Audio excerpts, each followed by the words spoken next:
What up, everybody? Welcome back. 2 weeks to go in the regular season, with today counting two more rivalry games. We're getting towards the end of the season. We're getting towards playoff time. Still a lot to be decided. A big one today between Quan and the Flies. A couple other big time matchups that could have playoffs. And a couple of teams looking to throw some spanners in the works. Let's take a look at the 5 things to watch for as we head into week 14. What used to be our final week now is the penultimate week of the regular season. Week 14, 5 things to watch for. Crack kills, quick hits. Number 1, Pennant Clash. King Quan and Superfly face off today in a game that will likely decide the pennant and number 1 seed for the 2022 season. Quan lost the first meeting, and for the first time all season, both teams enter a game coming off a loss. Both teams upset last week, thanks to a couple teams we'll talk about shortly, but it was a good week for business last week as all business knocked off Quan, unfinished business knocked off Superfly. A Fly's win would eliminate the head-to-head tiebreaker, would push this thing to, would give the Flies the head-to-head tiebreaker as they won the first game.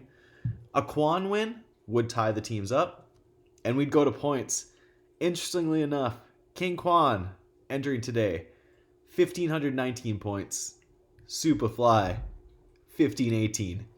As close as it gets between these two squads. A big one today to see who will earn that first round bye, that number 1 seed, that little bit of money in their pocket for that regular season pennant. Should be a fun one today between these two teams. See if the Flies can overcome the loss of Lamar Jackson. Quick hit number 2. Flip side. Flipping the coin, we've got the Apes and Cops facing off today. A matchup of two cellar dwellers. The Cops, 10 straight losses. The Apes, 11.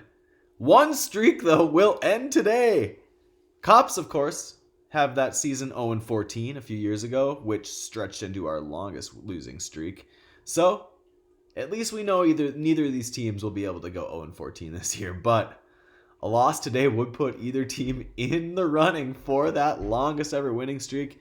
They'd have a ways to go, though. I believe it is 17 straight games for future Cops, spread between 3 seasons, losing their last game, then 14 straight, and then 2 more. So, yeah, whoever wins today has a little bit to be happy for. They'll at least get a second win on the season. The loser, though, they've already packed it in, I'm sure, but they might be worried about how the beginning of next year goes. We'll be watching. Apes, Cops. Should be a fun one for that one. Should be a low-scoring matchup, too. Quick hit number 3. Holiday business. Both businesses coming off a win, and for a second straight week, both with a chance to throw a wrench in the works. Both won last week against the two teams contending for the pennant, affecting that pennant race.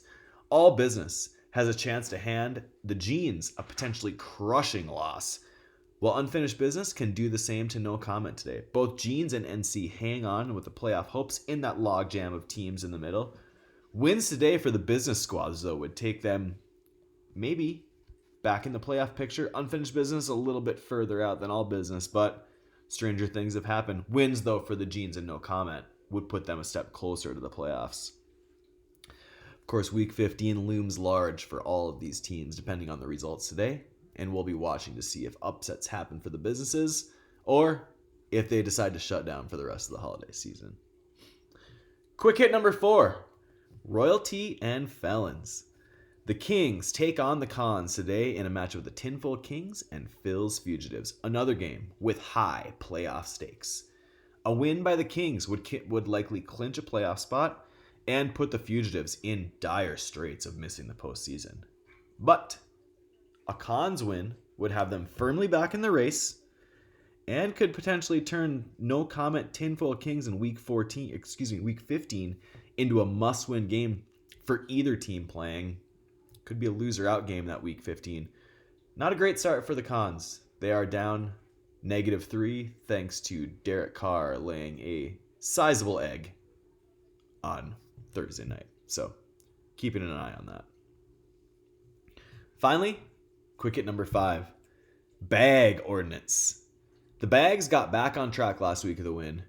Town could not come back against NC, and so this one sets up another big matchup. Now, Shittown facing a must-win versus the Bags, and some small names could be contributing in the backfield. James Cook, Travis Homer, and Rashad White start for Shittown. This is the kind of starting lineups that you look back next year at the beginning of the season and ask, what happened? On the other side, Deontay Foreman gets the start for the Dimebags. This one, though, probably going to come down to the Miami Dolphins tonight, Sunday night. Tyreek Hill on one side for Shittown. Jalen Waddle on the other side for the Dimebags. Who will Tua decide to throw it to, and who will get in the end zone? Should come down to tonight's Sunday night game. Should be fun. We'll see Bags and Shittown both looking for that playoff spot. Finally, player to watch this week. Big game last week. We'll see if he can do it again. It's Michael Gallup. Gallup broke out with a bang last week after a slow season. Of course, was on the Superfly roster up until a few weeks ago. Today, the Fugitives will hope that he can do it again, and he is facing a bad Texans secondary. If Michael Gallup can turn on, Fugitives could be looking for a win. Of course, they do have that deficit to overcome. That's it for Crack Kill's Quick Hits for Week 15. Just 2 weeks to go. Playoff picture coming into form. We'll see. Good luck to everybody this week, except unfinished business.